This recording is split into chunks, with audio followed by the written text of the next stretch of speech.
has used real estate investments as vehicles for hiding ill-gotten wealth and money laundering. Public officers acquire estates in pseudonames to conceal illegal origin of funds. This is made possible by the absence of proper documentation, the registration of titles to land and estates in the country, and the non-enforcement of beneficial ownership standards. A tour around Abuja, especially in the metropolis and the central area, will show a lot of estates that are built up but empty.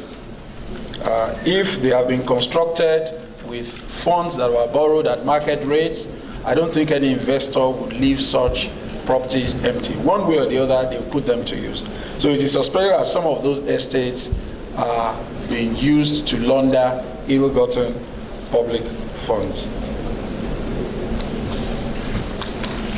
The Commission asked, for example, a case in which we recovered 241 houses from a public officer and another one in which we recovered 60 buildings on a large expanse of land from a public officer. Corruption in real estate aids illicit financial flows. The real estate sector is globally recognized as attractive to IFF largely because it is partially informal, it is not properly regulated, easily open to abuse, the use of shell companies, the use of intermediaries and third parties to acquire real value with proceeds of crime or illicit funds. ICPC intervention in the FCT, as in the past, as I said, led to system study and review of land administration with the support of UNDP. It is worthy of note that the FCTA has implemented some of the recommendations of the study, particularly with the introduction of mechanisms to detect forged title documents as well as double multiple allocations, which has partially addressed some of the knotty issues of land racketeering in the FCT. I must note that major corporates and criminals who are festering the problems are the staff of the FCDA and their collaborators. The ICPC over the years has partnered with a number of relevant registries to scale down the incidence of corruption in land tenure system by intelligence and information sharing, making available our forensic tools to analyze documents and detection of forged documents, and by prosecuting offenders. The Commission had at various times recommended administrative resolution where FCDA is required to remedy whatever went wrong and to reallocate or to withdraw an allocation depending on what is the proper justice of the case at the time. This is aside from prosecution of offenders where the infractions are found and breaches of relevant laws are established, and in some cases, ill-acquired assets are recovered and returned to victims. The defunct Special Presidential Investigation Panel on Recovery of Public Property, in collaboration with the Federal Mortgage Bank, investigated some real estate developers who defaulted in remittance and payment of money due to government. The ICPC continued and completed this exercise when SPIP became defunct, and from it recovered a total of 53,968,158,974 naira 64 kobo. The figure comprises of part of the money that was paid and handed over in advance, about 858 million, fully recovered and paid to FBN, 1 billion post-dated checks that are due this month of October, and 51 billion plus that were given to promissory notes in advance notarized agreements to FMBN. We are happy that the ministry, under the leadership of the current minister of FCTA, who is seated by me, has taken the bull by the horns in introducing a lot of measures. Indeed, some 2 years ago, the Honorable Minister wrote a letter to the ICPC requiring our collaboration to deal with a lot of anomalies that he met on the ground. And we responded positively to that request by working with the FCTA under his leadership and watch for improving the situation. One of the major introductions in recent times is the Accelerated Area Council Sectional Reissuance Scheme Project Office and the Aegis Data Center at the FCTA, both of which were introduced under the Minister's watch, with the primary objective of processing the backlog of applications that he inherited for regularization, and in order to further eliminate cases of double, multiple allocation, and to ensure easy access to information for those who wish to acquire land. In closing my brief keynote, dear honorable members, the minister, distinguished members of the press, ladies and gentlemen,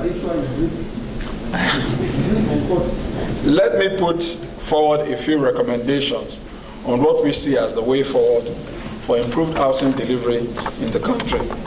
Some of these proposals will require, as you legislators say, further legislative action, but quite a number will definitely include and involve executive policy intervention.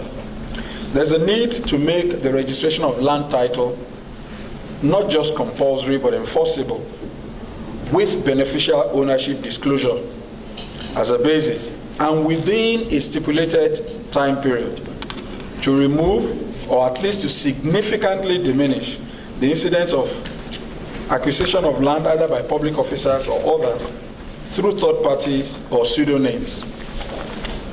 Secondly, we think it is important to have improved institutional framework to strengthen the mass housing policy of government with strict oversight provisions to regulate and to monitor private investors and off-takers.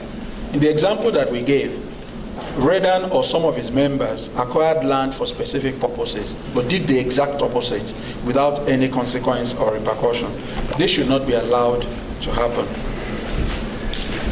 Government authorities and agencies need to enlarge their limited role of only providing land to estate developers to also providing basic infrastructure.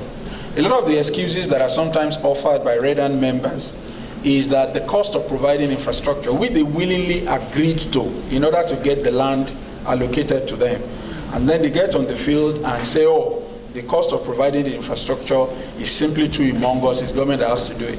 As private sector operators, we should assume that they have done their homework very well, and that they know, and they assume, and they accept that they have the capacity to provide infrastructure. It is not that you collect land and then you look for excuses to breach the terms of the agreement under which the land has been given to you. Having said that, I think it is also important for government to provide infrastructure in order to really ensure that the government policy for mass housing is achieved. And this infrastructure, as we all know, will include access roads, water, sewage system, electricity, approved layouts for housing projects and schemes. Counterpart funding by government is hardly available, which makes estate developers to rely on funds from other sources, including bank loans, with the resultant higher purchase cost for the eventual off-takers, and of course, the implication on further corruption in the public sector. It is inevitable that in some cases, government would not do counterpart funding. But I think there should be a good mix and a good blend of situations where there is counterpart funding and in situations where the private sector would provide all of the funding.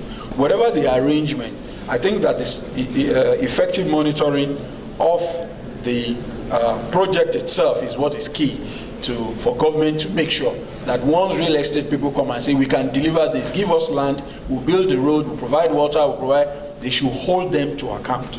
They should hold them to account. And in situations where the arrangement is that government will provide certain things, government just needs to provide, otherwise the entire project will fail. This is not a prophecy of doom, it is logical.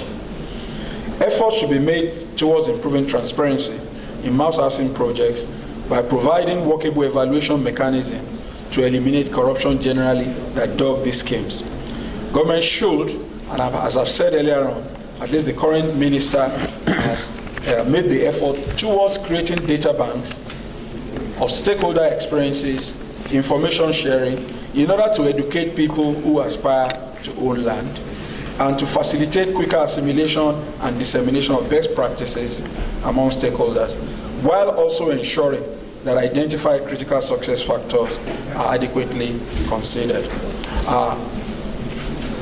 Related to this is that I think it is very important that the FCT and the agencies under it must make sure that they reduce the opportunity for their own staff, in collaboration with outsiders, to clone documents that lead to defrauding of innocent members of the public, including honest real estate developers.